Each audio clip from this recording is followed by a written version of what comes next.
না, তবে একটা ছেলে দুইটা ছেলে আটকানো হয়েছে। একজনে বড়ি ক্রয় করেন না, আরেকজন বিক্রি করেন না।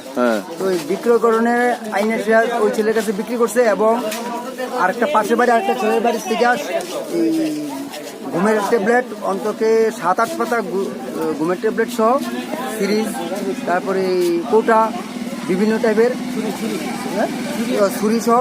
হ্যাঁ, এখানে নেপাল দাসের বাড়ি থেকে আনো। কতদিন ধরে এরকম ব্যবসা করতে? এটা অনেক দিন যাবত, আর গত কয়েকদিন আগে একবার এভাবে আটকানো হয়েছে। আটকানোর তারা কোনো দিন আগে এমন কাজ করতো না। তাদের রেশন কার্ড পর্যন্ত তার থানাতে আটকা রাখছিল। এরপর আমি দীর্ঘ 2 মাস পর আমি রেশন কার্ড থানার থেকে আমি তাদেরকে এনেছি। তারা কইছে যে আর কোনো দিন তারা লিখিত দিয়েছে তারা কোনো দিন আর তারা এই কাজ করবো না।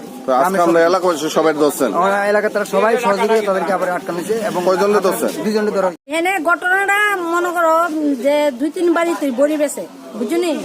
এরপরে চলিলাম থেকে একটা বাচ্চা ছেলে আইছে, আয়াসেরা হের থেকে বড়ি কিনছে পরে হাতে নাতে ফুলাফানে ধরছে।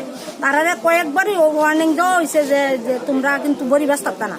তারা আরেকবার ধরে এসে আমরা রেশন কার্ড নিয়ে থানার মধ্যে আটকে রাখছে 3 মাস পর্যন্ত। এরপরে মিটিং এসে পাড়ার সই টইলে এসে তারা আর এসব করতো না। ওখানে কি করে আবার তারা এসব কতদিন ধরে এরকম বিজনেস করতেছে?